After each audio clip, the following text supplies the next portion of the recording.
এই লেসনে আমরা শিখব যে কিভাবে আমরা আমাদের তৈরিকৃত টেমপ্লেটের বডি ব্যাকগ্রাউন্ড অর্থাৎ কন্টেন্ট ব্যাকগ্রাউন্ড আমরা তৈরি করতে পারি। তো আমরা আমাদের প্রিভিয়াস প্রজেক্টটি একটু ওপেন করে দেখে নেই। আমরা আমাদের প্রিভিয়াস প্রজেক্টটিতে লক্ষ্য করলে দেখতে পাবো যে এখানে আমরা এই যে হেডারের নিচের অংশে যে আমরা বডি ব্যাকগ্রাউন্ড দেখতে পাচ্ছি, এই বডি ব্যাকগ্রাউন্ডে আমরা দেখতে পাচ্ছি যে আমরা ব্লু কালার দিয়ে ফিল করেছি। তবে এর মধ্যে একটু ডিফারেন্স আছে যে কিছু কিছু জায়গায় লাইট ইফেক্ট দেখা যাচ্ছে, অর্থাৎ আমরা রেডিয়াল গ্রেডিয়েন্ট ইউজ করেছি, রেডিয়াল গ্রেডিয়েন্ট ইফেক্ট, এই কারণে এরকম ডিসপ্লে হচ্ছে। যে এই কিছু কিছু জায়গাতে লাইট আর কিছু কিছু জায়গাতে ব্লু কালার অর্থাৎ ডিপ ব্লু কালার দিয়ে ফিল করা হয়েছে। তো এই কাজটি আমরা এখন আমাদের বর্তমান প্রজেক্টে করব। তো এই জন্য আমাদের প্রথমেই যে কাজটি করতে হবে, আমাদের প্রথমে একটি লেয়ার ক্রিয়েট করতে হবে। তো আমরা ক্রিয়েট এ নিউ লেয়ার এই আইকনটিতে ক্লিক করে আমরা একটি নতুন লেয়ার নিয়ে নিলাম। তো এখন আমরা এই লেয়ারটির একটি নাম দিচ্ছি। আমরা সাপোজ এই লেয়ারটির নাম দিয়ে দিলাম বডি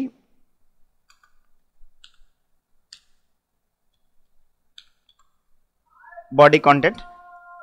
আমরা আপাতত বডি এই নামটুকু রাখলাম, আমরা বডি এই নামটুকু এখানে দিয়ে দিলাম। দেন এখন আমাদের যে কাজটি করতে হবে, আমাদের এই রেক্টেঙ্গুলার মার্কি টুলটি সিলেক্ট করতে হবে। আমরা রেক্টেঙ্গুলার মার্কি টুলটি সিলেক্ট করলাম, দেন স্টাইলে গিয়ে ফিক্স সাইজ সিলেক্ট থাকা অবস্থায় আমরা এখানে উইডথ আমাদের দিতে হবে 1200 আর হাইট আমরা এখানে সিলেক্ট করে দেব। যেহেতু আমরা যখন এই ডকুমেন্টটি ক্রিয়েট করেছিলাম তখন আমরা 1200 × 1200 এই পিক্সেল এই ফাইলটি ডিজাইন করেছিলাম।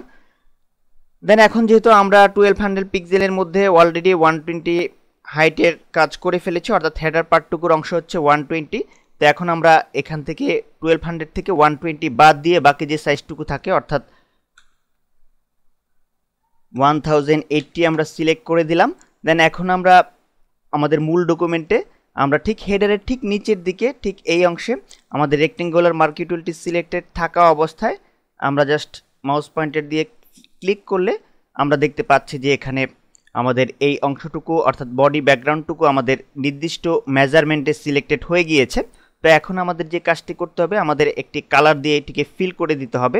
অর্থাৎ আমরা আমাদের প্রিভিয়াস প্রজেক্টে যে কালার দিয়ে ফিল করেছিলাম হুবহু এই প্রজেক্টের মতো একটি কালার দিয়ে আমরা ফিল করব আমাদের এই বডি ব্যাকগ্রাউন্ডটি অর্থাৎ কন্টেন্ট ব্যাকগ্রাউন্ডটি। তো এখন আমরা চলে যাব আমাদের কালার প্যালেটে, আমরা ফোরগ্রাউন্ড কালার সিলেক্ট করে দেব। তো আমরা ফোরগ্রাউন্ড কালার এই প্যালেটটির উপর মাউস পয়েন্টার দিয়ে ক্লিক করলে আমাদের সামনে কালার পিকার ওপেন হবে। তো এখন এখানে আমরা একটি কালার কোড ইউজ করব। তো এখন আমরা এখানে একটি কালার কোড দিয়ে দিচ্ছি 00315C।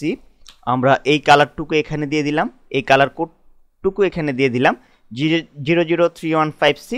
দেন আমরা ওকে এই বাটনটিতে ক্লিক করছি।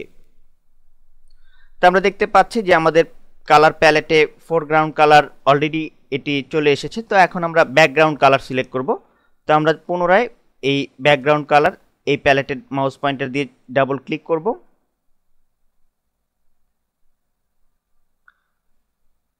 তো আমরা দেখতে পাচ্ছি যে আমাদের সামনে কালার পিকারটি ওপেন হয়েছে পূর্বের মতো। তো এখন আমরা ব্যাকগ্রাউন্ড কালার এখান থেকে সিলেক্ট করে দেব। তো এখন আমরা এখানে জাস্ট দিয়ে দেব 001B32।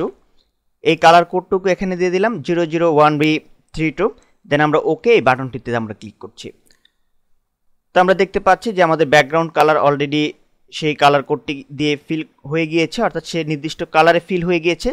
তো এখন আমরা পূর্বের মতো চলে যাব এই আমাদের যে ব্যাকগ্রাউন্ডটি আছে সেটিকে ফিল করার জন্য। এখন আমরা চলে যাচ্ছি আমরা গ্রেডিয়েন্ট টুল এটিতে ক্লিক করছি। গ্রেডিয়েন্ট টুল এটিতে ক্লিক করার পর আমরা দেখতে পাচ্ছি যে এই রিলেটেড বেশ কিছু অপশন এখানে চলে এসেছে। তো আমরা আমাদের প্রিভিয়াস প্রজেক্টে মূলত একটি রেডিয়াল গ্রেডিয়েন্ট ইফেক্ট ইউজ করেছিলাম। আমরা দেখতে পাচ্ছি যে নিচের দিকে যে কালারগুলি আছে সেগুলি একটু ডিপ ব্লু আর উপরের দিকে একটু লাইট কালার শো করছে, লাইট ব্লু কালার শো করছে, অর্থাৎ এখানে আমরা একটি স্পেশাল গ্রেডিয়েন্ট ইফেক্ট ইউজ করেছিলাম। তো এখন আমরা আমাদের কারেন্ট প্রজেক্টে এই গ্রেডিয়েন্ট ইফেক্টটি দেব। তো এই জন্য আমাদের যে কাজটি করতে হবে, আমাদের একেবারে উপরে থেকে আমাদের এই যে আইকনটি আছে রেডিয়াল গ্রেডিয়েন্ট এটিকে আমরা সিলেক্ট করব। জাস্ট এটিকে সিলেক্ট করার পর আমাদের যে কাজটি করতে হবে, আমাদের জাস্ট মাউস পয়েন্টার দিয়ে এখানে মিডল থেকে একেবারে মিডলে চলে যাব। আমরা যতটা সম্ভব মিডলে গিয়ে আমরা জাস্ট মাউস পয়েন্টার চেপে ধরে শিফট কি চেপে কিবোর্ড থেকে আমরা নিচের দিকে